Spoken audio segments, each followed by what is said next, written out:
Hello, and welcome to Sobercast, where we provide AA speaker meetings and workshops in podcast format. We're an ad-free podcast, and if you enjoy listening, please help us be self-supporting by visiting Sobercast.com, look for the donate link, and drop $1 or $2 into our virtual basket. We hope you enjoyed the podcast. Have a great day. All right, I got another question. Question is, how many meetings should a newcomer go to? Let me put it this way. I do some work with some sober living homes out in my area, about an hour from where I live, and they require a lot of meetings. If you're going to if you're working full time, they require a minimum of 14 meetings a week. All right. The message is this: nothing gets in the way of a constant connection and commitment to Alcoholics Anonymous. Working full-time, terrific. Then you'll only do 14 meetings this week. Get what I'm saying? So those guys are at the 6:15 a.m. meeting, and they go to the 6:15 to 17 a.m. meeting at the 502 Club before they go to work. After work, very easy to hit at least one of the many, many meetings that are being conducted in that immediate area. Weekends, doubling up shouldn't be a problem. So 2 a day is nothing. The record is held by John C. 54 meetings in 1 week.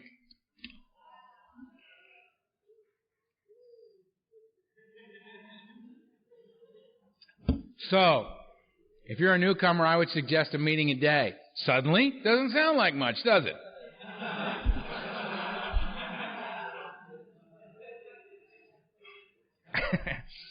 Go to a meeting a day. Why not? I think in the beginning, what we're doing in the beginning is different than any other time.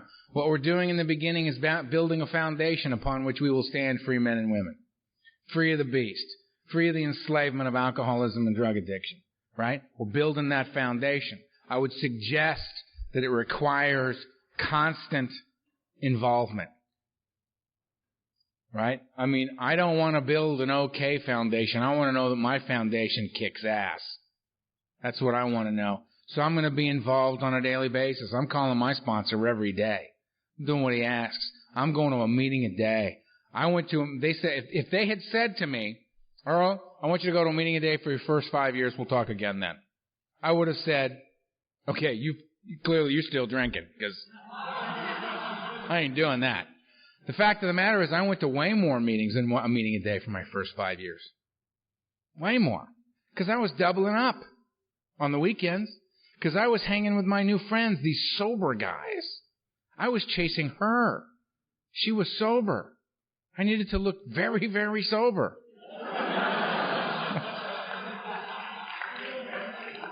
All the wrong reasons. I'm building a very solid foundation. Again, what gets you there? People say, well, I don't know if that's a good way to get to AA. Please.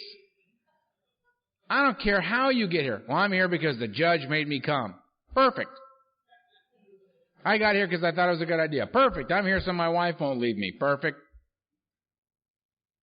How you get here is how you get here. What causes you to stay? Perfect. Right? This ain't about the mindset. You're not going to think your way into right action. You're going to act your way into right thinking. That's what you're going to do. It's about footwork, man. That the feet bring the head. Let's face it, when you get here, if you're anything like me, you may have kicked. You may not have kicked. But let's say the worst case scenario, you come here and you kick, go into meetings. Now, you've kicked. You've dealt with the lesser aspect of your disease. You're now sitting in AA meetings with a head full of alcoholism, right? Beast is whispering in your ear. Oh, Beast in the air going, what? He's looking right at you. Smile at him. Yeah, okay, good. It's going on in here. Fine. You brought him here. The ones that I love are the meetings where you go into and the guy raises his hand and says, Earl, the Beast is talking to me right now. It's so loud, I'm surprised you guys can't hear it. Right? It's absolutely unbelievable because the Beast has sworn you to secrecy, and here you are talking out in plain view of other recovering alcoholics. Beast is like, oh, great, that was smooth. Right? I mean, if you're gonna, I thought it was between us. If you're going to do this, and you know what? We're not talking. Excellent. Excellent. Bring it on out in the room. I love the guy who shares his hand and says, Bill, alcoholic. Came here today to tell you all to fuck off. Hate you. Hate Alcoholics Anonymous. Don't hate you as a group. I hate each and every one of you individually. Hate AA. Hate your pedestrian little book. Hate it all. Came here to let you know that's where I'm at. Thanks for letting me share. Half the room goes, well, all right, Bill. Way to go, man. Keep coming back, you sorry son of a bitch. Right? I love that guy. Because you know what? That guy felt like that at home. And he got up off his ass, got in his car, and went to a meeting of Alcoholics Anonymous. And they said, would anybody like to share? He simply responded. And told them the truth. He's not doing so bad, is he? Yes, he has a bad attitude. How shocking. That one of us would have a bad attitude. And he's telling the truth. You go back 6 months later, right? Guess who's making the coffee there? And doubling is the GSR. He is. I remember going out to that Tuesday night workshop that I did for 5 years straight, on sabbatical now. And they brought in a guy who was in the house, Big Frank. Big Frank is an Hispanic gentleman. Big Frank been gangbanging his whole life. Big Frank's been in the system since he was a kid. All right? Big Frank got ink. First thing you meet on Big Frank is his neck. You know? I walk up and say, Frank, how you doing? He goes, come here, you. Let's get something straight. I am here so that I don't do time. This is why I'm here, Mr. Little White Man. And I'm going to, you say go left, I will go left. I will do everything that you suggest to me to do. I will be in total compliance with the program here at this sober living facility. I will do everything I got. But the minute I got this beef off my back, the minute my case is resolved, I'm getting high. Are we clear? I said, Big Frank, we are clear. Now, since you're going to be here for a year, what you say you and I talk a little bit between now and then? Whatever floats your boat, little white man. Off Frank goes, right? Now, Frank was in the back of the meeting, and every day, Tuesday, I'd come in and say, Frank, how you doing? Apparently, that's just Frank's way of saying hello, you know? Frank and I talked about it a little bit every Tuesday night for a year. I am Frank's sponsor now. Frank just celebrated 4 years of sobriety. Not because I'm his sponsor, but because Frank was willing to talk about it.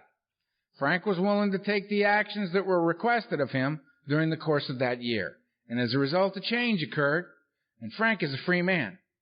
Frank and I hugged each other and cried when Frank came to me and said, my probation officer has lifted my probation. I'm no longer required to be anywhere or answer to anyone. To which I replied, except me and God. Right, Frank? And he said, well, God. And he's a beautiful human being. And I love Frank, and I look at him, and Frank says, and Frank, you walk into a meeting now, and when you see Frank, this is what Frank is doing. Okay, I say, here's what you do, man. I want you to read the doctor's opinion, all right? And I want you to read the first 8 pages of Bill's story, then you call me right away, okay? And I'm not talking about tomorrow, all right? I'm talking about tonight, all right? All right.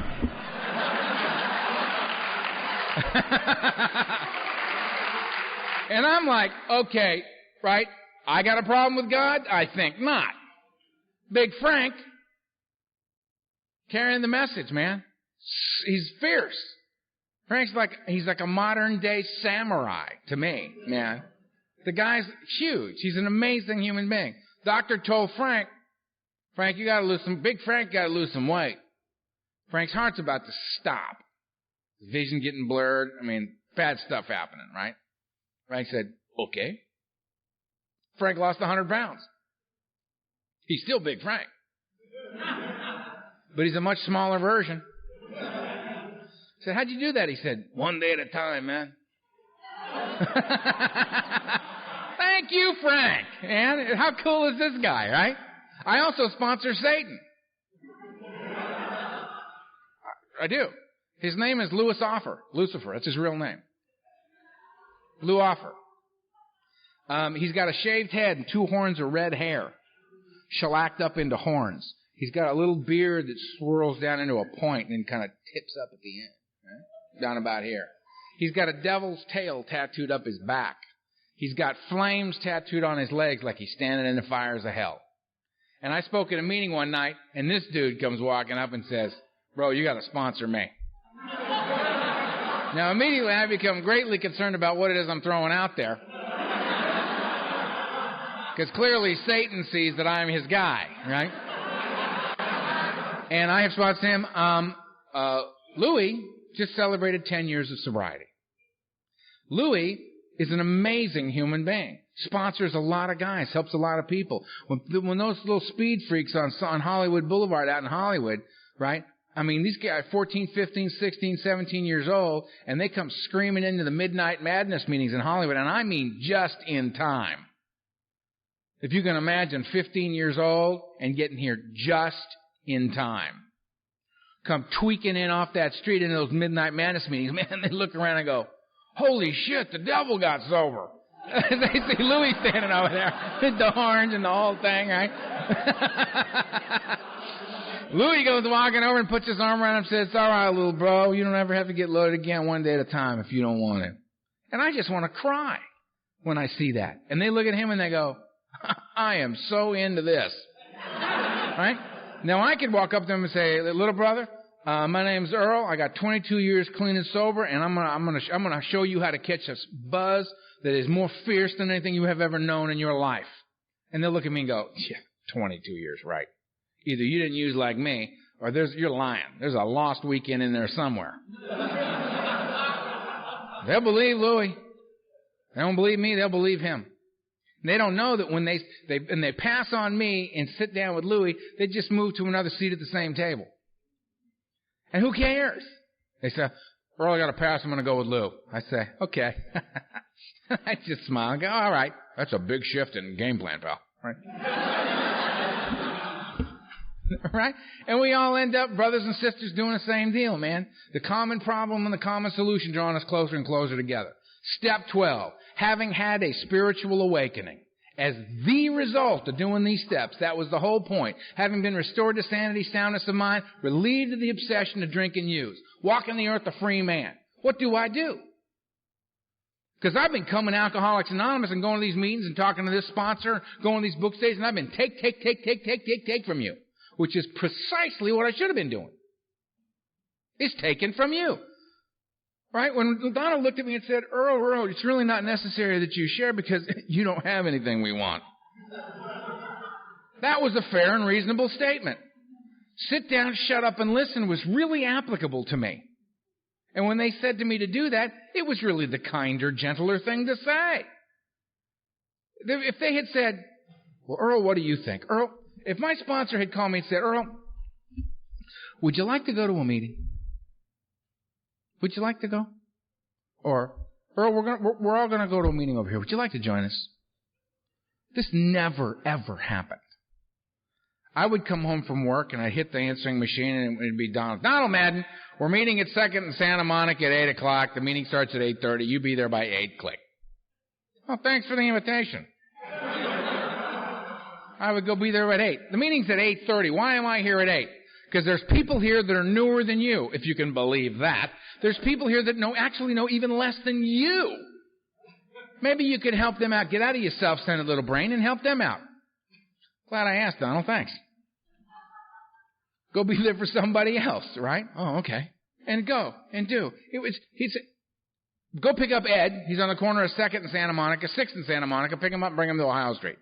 Fine. Click. I'd just go, and I'd do it. And what happened was I got introduced to contrary action. Nobody asked me what I thought, what my best thinking was on this. We all knew it sucked. We're going to go with his best thinking. That's the great thing about a sponsor. Use the best thinking of another. That's one of the great surrenders around here, to be willing to go with the best thinking of another. One who has what it is I seek. Comfortable sobriety. Someone who's comfortable sober. Somebody who's free. Somebody who's been relieved of the obsession of drink and use. That's what I'm after. The rest of you hear that? Oh, good. That's good. That's good. I'm getting really, really tired, man, because the bells are starting. If it's just me, I can roll with it. I got lots of experience. Okay. Right, we ask people to turn their cell phones off. Thank you.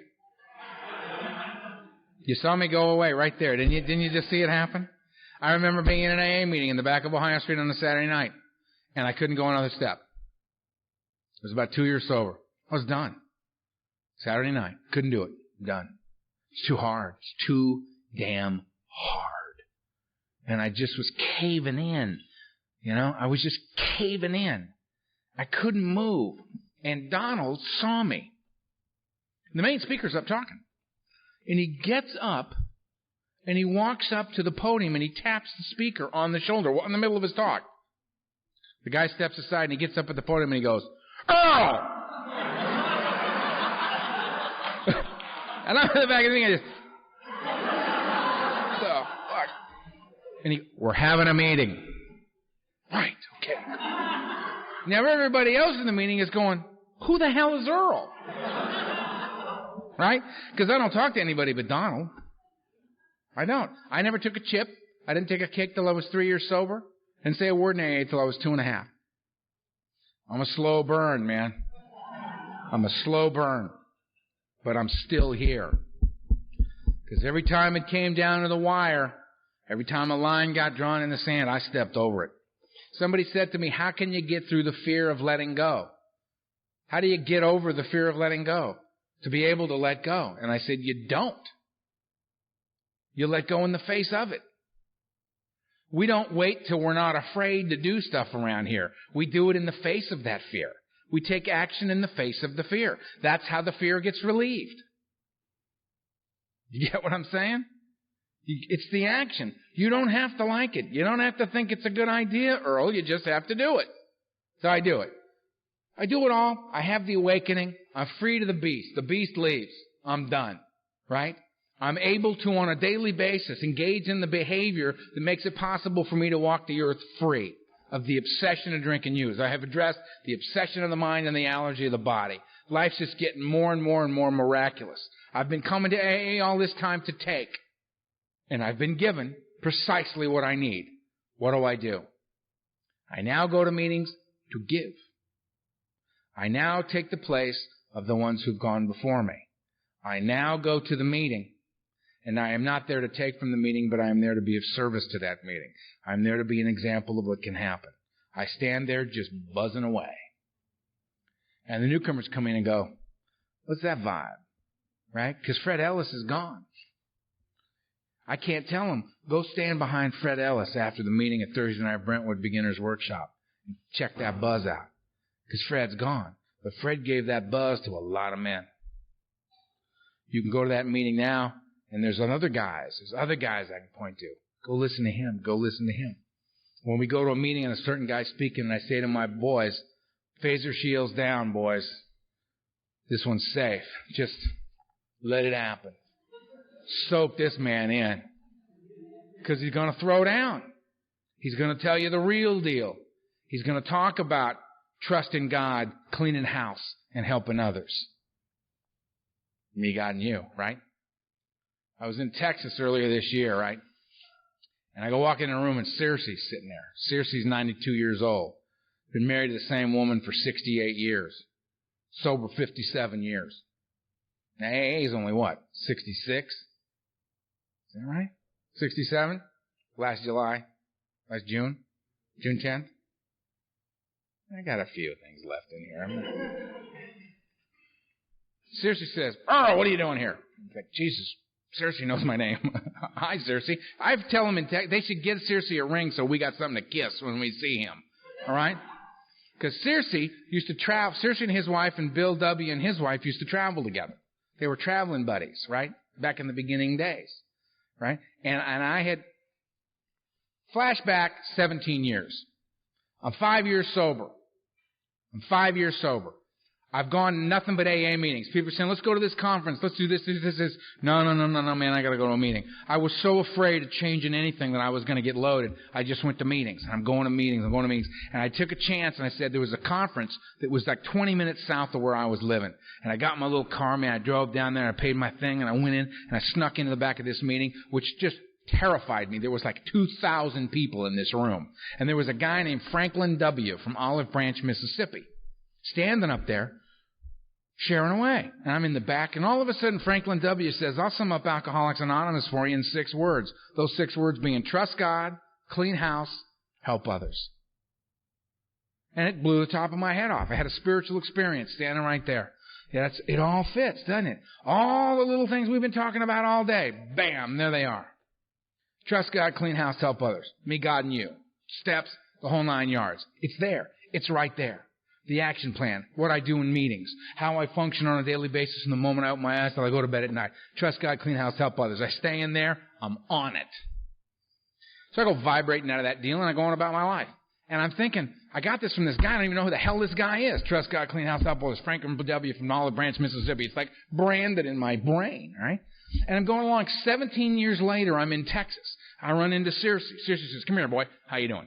Good, man. I'm doing this. So I said, what's going on? So he goes, well, I was just having a conversation with this guy over here. I was talking to him about how back in the old days when I was hanging out with Bill and stuff, I get goosebumps. Whoa. Hanging out with Bill. That doesn't come up in conversations a lot, guys I know. Well, I was hanging out with Bill Wilson, the co-founder of Alcoholics Anonymous, the largest spiritual movement on the planet today. I mean, just an amazing thing that this guy was talking about, right? Because, we've been traveling. We posed the question because, there was this guy, Franklin W. More goosebumps, right? Franklin W. Ooh, it's getting weird, right? Used to go around and we'd talking about stuff, and he goes, he was carrying one of the original circuit speaker guys.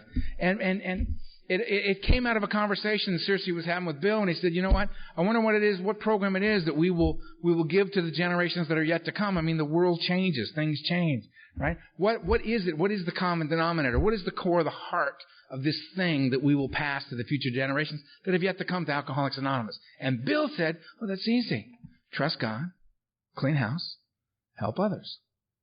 Get the top of my head blown off again, 17 years later, talking to, actually 16 years later, it was before I turned 22, in Texas earlier this year by Searcy. See, how do you explain this concisely?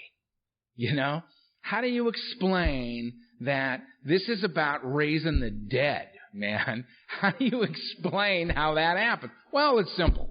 You trust God, you clean house, you help others. Mind, body, and spirit brought together as a whole human being. Therein lies the balance we seek, right? How an individual that's absolutely, completely, and totally addicted, enslaved by alcohol and drugs could rise up out of a seemingly hopeless state of mind and body. Interestingly enough, something that remains, in fact, a hopeless state of mind and body for the great majority of us. We come into these rooms and we think this becomes the norm for us. Sober people. People get drunk, they come to AA, they get sober, and live happily ever after. That ain't the case. From right here, you could probably throw a rock and hit 100 people for every one in here that knows they're alcoholic, would love to stop drinking, and can't. Because it's got them by the throat. This isn't the common experience. This is our common experience, but that's us. That's not all alcoholics. This is a rare, remarkable gift. And what I'm asked for this incredible, remarkable blessing in my life is that I engage in this process to go steps 1 through 11. Having had the experience, having been given the remarkable thing, having been restored to sanity, soundness of mind, having been relieved of the obsession to drink, freed from the beast, finally, after 16 years of mayhem, I'm asked to practice these principles and carry the message. I'm asked to go back to these meetings that have saved my life, to these people that have saved my life, and pick up the torch that they have set down because they have passed on. To be the one that carries the message of the original 100. To be that guy now, not to be the one who benefits from it, but be the one who is willing to pass that on. It's the only thing Donald Madden ever asked of me. So I'll give you everything I've got. Everything. I'm going to ask one thing of you. When you catch this buzz, when it lights up your life, when it goes so far past not drinking and using, it's blowing your mind on a daily basis. When you catch that buzz, I want you to give freely to the next guy coming through the door as it's been freely given to you. And I promised him that I would do that. And I've honored that promise every day since. Every day since. He's been dead 8 years. Last July 26th. And I will honor that one day at a time until the day I die. Why? Because it works. You can say whatever else you want about this thing, but you must say, and it works. If we work it.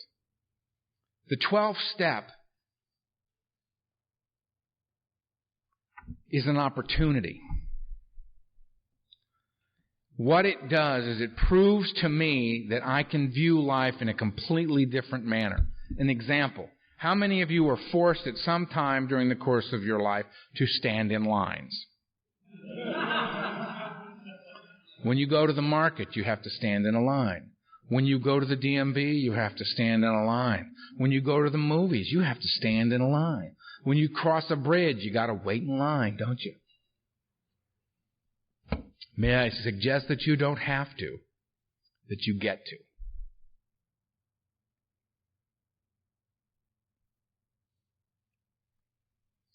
You're going to wait either way. You can choose to have to wait if you wish.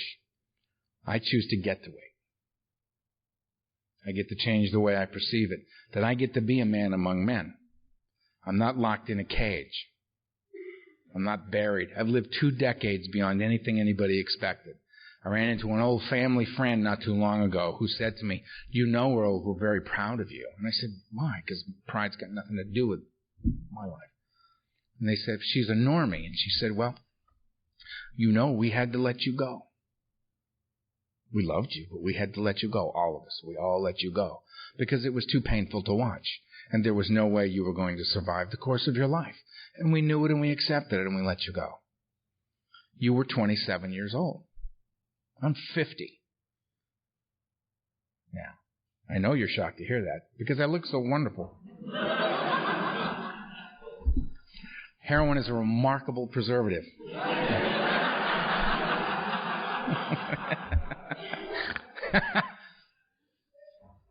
But you get what I'm saying? Look, it's huge, this thing. This goes so far past not drinking and using. There's a buzz here so powerful, and all you got to do is get here. Right here, right now. See, this is the thing, right here, right now, that I lost. That's what alcohol and drugs took away from me. Because right here, right now, I'm self-centered and I'm afraid. Right here, right now, I'm comparing my insides to your outsides, and I'm losing every time. Right here, right now, I can't do it. I'm too frightened. But you put drugs and alcohol in me, and I feel like I can function in the world. Ultimately, what it does is it takes right here, right now away from me. I like to think that I like alcohol, heroin, barbiturates. These are a few of my favorite things, right? This is where I like to go down and out. My idea of a good night's just sitting around checking my pulse. That's a good night. But if you don't have any of that, I'll take the cocaine. Right? Can't go down, let's go up. Because it's not about down or up, it's about getting out of right here, right now. And right here, right now is all there is. There's nothing else. This is it. Now, this is where I'm going to know dignity as a man. This is where I'm going to experience freedom. This is where I'm going to know peace. This is where I'm going to love you. This is where I'm going to feel love. Something I never felt in my life before coming here. I was incapable of it. I couldn't feel it. You could tell me you love me. I didn't understand. I couldn't let it in. Now I feel loved. It's amazing. Warm, nurturing feeling. It's like a blanket. It's a remarkable thing. Now, Alcoholics Anonymous gave me back now. Right now. I lost it to the beast. I got it back here. Nothing can happen at any other time than right now. So when I go to a meeting with whatever attitude I have, and I sit down and some guy comes up to me and says, Earl, can I ask you a question? Or thanks, you said this, and thanks, or that. I feel like I have purpose and I have value in my life. And I came here without either. What I discover in the doing of it and in the being of service and going back to give instead of take, is I start to find where the real buzz is. It is in working with the new people. It is in feeling like I'm in the game because I'm willing to face my worst fear to come here. You know? And then I'll get on another plane tomorrow. I landed here and I was thinking about, I've never seen the United States. I could get a car and drive home because I don't want to do that again. And I'll get on the plane. I'll get on the plane and I'll fly home. Right? And I'll get home and I'll be exhausted and I'll get up Monday. And you want to know something? I'm not doing any of it because I'm a good guy. It's got nothing to do with it. I'm not doing it because I'm a fine example of Alcoholics Anonymous. You know why I'm doing it? Because I'm catching such a powerful buzz being one of you. I don't want to give it up. I don't want to give it up. I like the buzz. I'm as big a pig sober as I was using. I was never interested in a little bitty baby buzz out there. You never heard me say, no thanks, I've had enough. If you can say it, it's not true. You understand? Right. Man. I never said, no more for me, I'm driving. Never said that. Never. No, that you can have that last little bit. I'm fine over here. Shut up.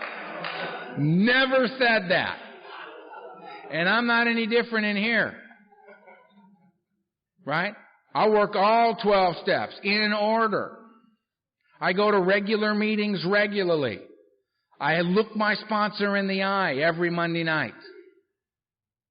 I do what he asks me to do. I say yes to AA requests far beyond what anybody in my personal life seems to think is reasonable. I thank them for sharing. I'm catching a huge buzz. I was exhausted when I got here. I was exhausted.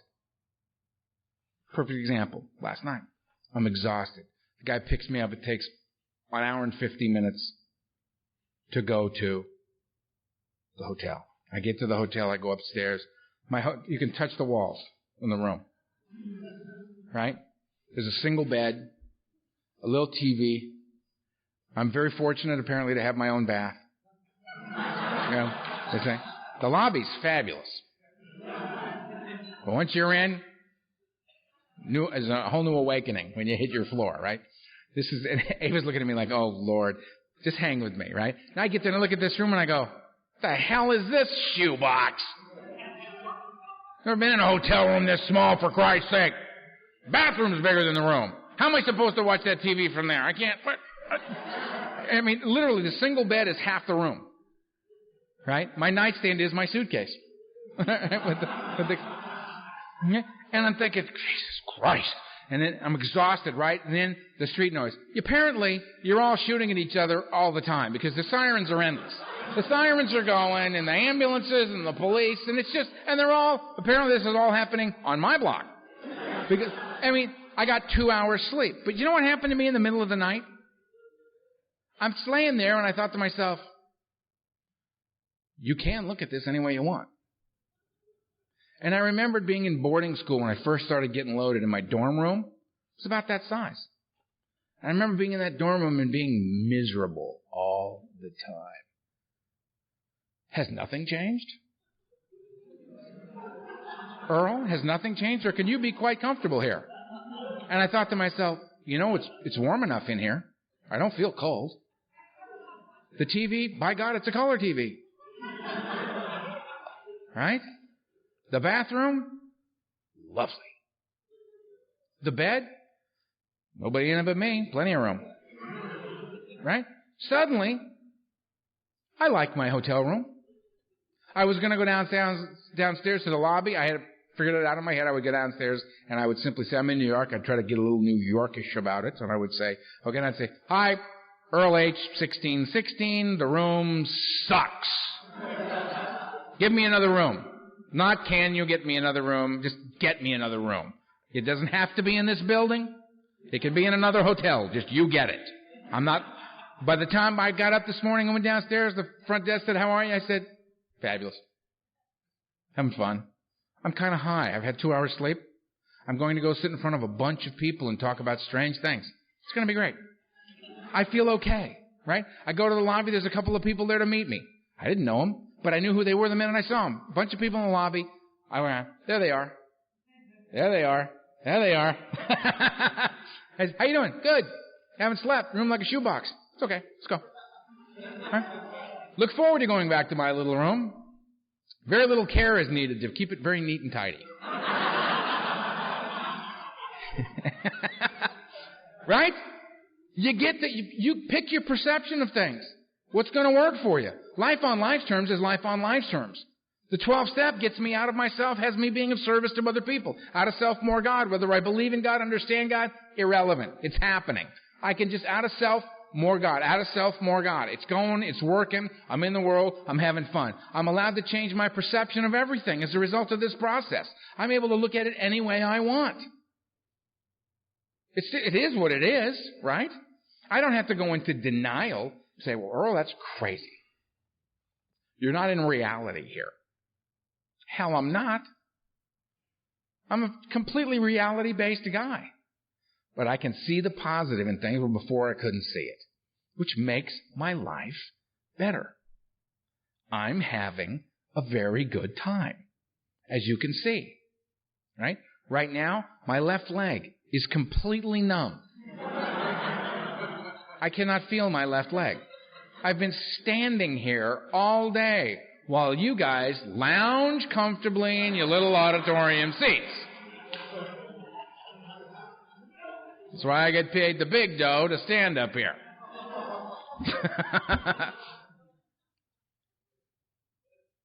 But guess what?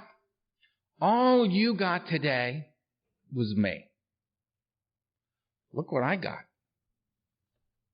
Look what I got.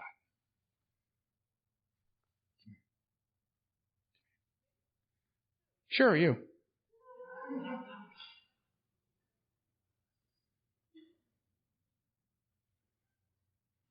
Look at Margaret. You want to hug me? Thank you. I don't know why I brought you here, but that was great. Look at that. How cool is that? That's what I've been looking at all day. Y'all should be up here. It's incredible.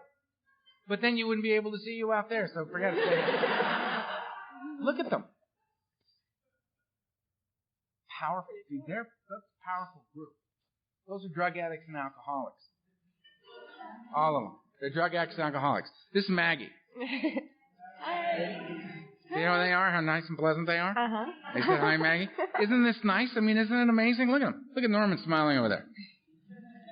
He's actually asleep. He's able to do that. Right? Should be dead. They're not.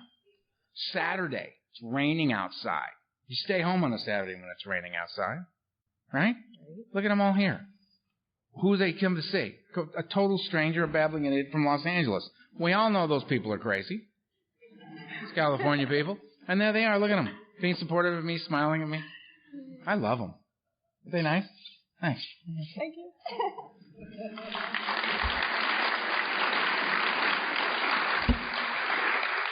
I get you. I get Tony and Tom. I get Steve. I get all these guys, right? I get Norman over here. I get these guys that I had lunch with. I had lunch with a bunch of guys. We had this great time, right? Everybody eating. Everybody together. Talking about being alive and sober and free. That's what we're doing. If you're new, and some of you are here, I met somebody with 51 days during one of the little breaks, right? Congratulations. Yeah, there you are. Congratulations, you know. Turn around and walk back in the teeth of your disease. Be involved in something like this above and beyond, going to meetings, you know. It's not required of you, but there's a buzz to be had here. The people in this room are the ones that are getting it. There was a woman who came to me. It was great too, and you give so freely to me. The last break, I'm walking up and I'm talking to Jackie, and Jackie goes, the way I do it is, I think that when I pray, I'm talking to God, and when I meditate, I'm listening to God. And I thought, I love that. I got to pass that on to them. That basically is how I got all the information I've passed on to you today. It's from others who walked this path with us. Everything I've got. None of this, I didn't come here with any of this. I got it here. So it's available to all of us. We just pass it around and share it. It's our truth. It's our experience. It's our journey. So participate as best as you can. Be a part of this. Laugh with us. The healing. Have a good time. Revel in it. Don't take yourselves too seriously, but take this very seriously. Right?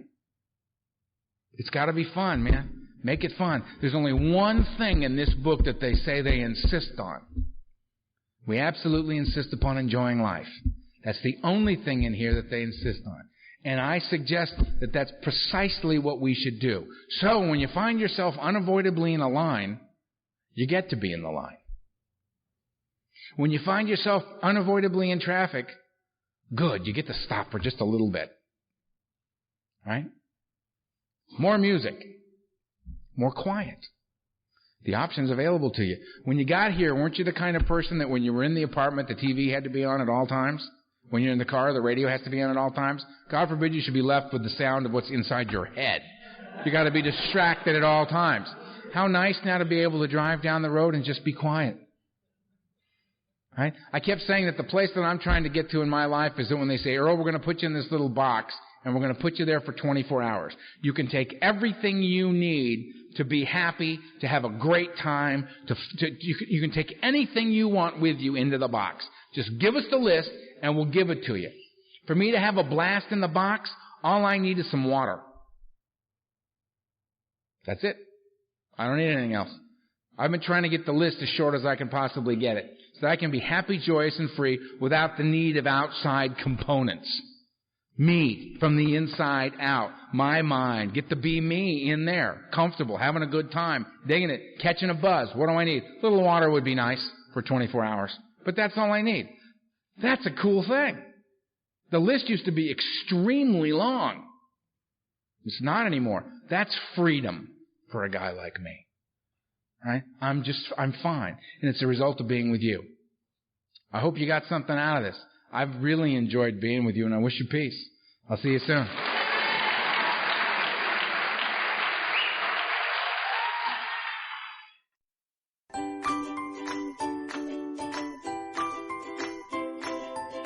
Thanks for listening. I hope you enjoyed the podcast. Sobercast is ad-free, and we'd like your help in order to keep it that way. So if you'd like to help us be self-supporting by pledging $1 or $2 a month, visit Sobercast.com and look for the donate links. Thank you very much.